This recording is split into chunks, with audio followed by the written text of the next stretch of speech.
Have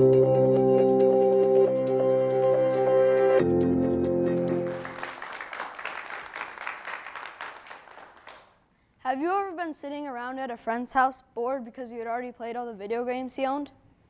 Me too. When me and my friend were thinking of something to do one day, one of us said, you know, it'd be cool if we started our own neighborhood newspaper. At first we thought this idea would be too tough, but we decided to see if anyone would be interested. At first we were a little bit nervous when we went around knocking on our neighbors' doors because we didn't know most of them. We were surprised at how many people said they would be interested in purchasing a subscription to the newspaper. We decided to charge $1 for a yearly subscription. We thought that $1 would be a reasonable amount since it was our first time doing this and we didn't really know how much to charge. So now it was time to start working on the newspaper. We didn't really know where to start, so we asked ourselves, what is something all good newspapers have? And of course, being 9-year-olds, the first thing that came to mind was the comics. So we started working on the comics. We came up with a brilliant way to get them into the newspaper. We took our local newspaper, the Brookings Register, and cut out the comics. So we were informed by my parents that there's this thing called copyright, so yeah, that idea went out the window. Neither of us were talented artists, as you can tell here. So we needed a new way to get comics into the paper. My sister Jenna had recently asked if she could help with the newspaper, and we said of course, because this was the perfect opportunity. We asked her if she could draw the comics. She thought that sounded good, because not only did she love to draw, she was pretty good at it too. She was a hard worker and always got her comics in on time. Now we needed a name. We probably should have thought about this before, but comics were a priority. So we thought of the biggest newspapers we could think of. The first name to come to mind was the New York Times. We thought of how we could incorporate this with our neighborhood. And the road I lived on was called Pheasant Run Circle, and the road my neighbor lived on was called Pheasant Run Road. So the name Pheasant Run Times was born. We both liked the name and thought it had a good ring to it. We referred to it as PRT for short. We heard the news that we had a new neighbor moving in, and this would be the perfect idea for a story.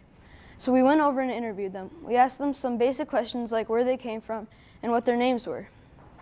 The article basically introduced them to everyone in the neighborhood. So here's our very first paper, and there's the article introducing them into the neighborhood.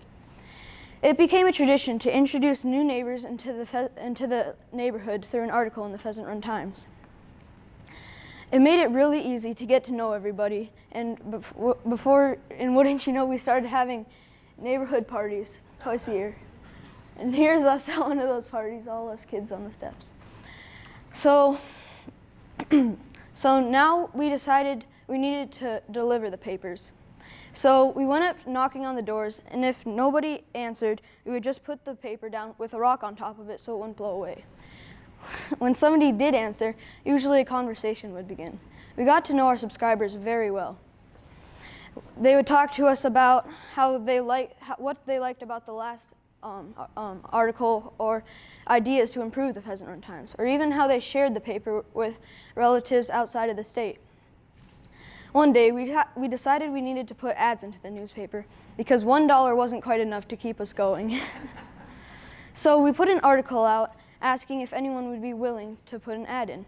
Many people sent us their business cards, and we decided to charge 10 cents per square inch. So there's an improved version of the paper, and there's some of the ads, and then there's some comics that my sister drew. All right, so now that we had ads in, one of our neighbors who subscribed to the Pheasant Run Times worked for the local newspaper, the Brookings Register. They talked to some of their friends at work, and one of them asked if they could interview us.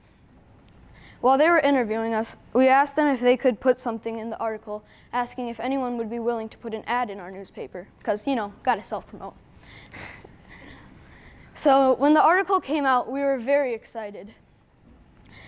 My mom told me that somebody had contacted her saying they would like to place an ad in the newspaper.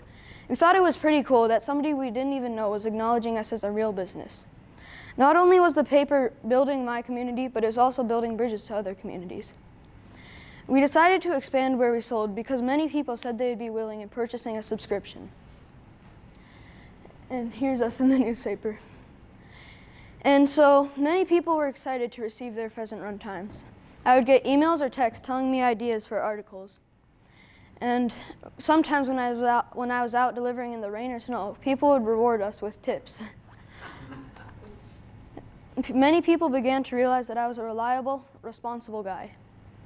The paper benefited me and my community in ways I never could have imagined. If you are thinking about starting your own neighborhood newspaper, I highly recommend it. The newspaper helped strengthen my community, and it was overall a great experience. Thank you.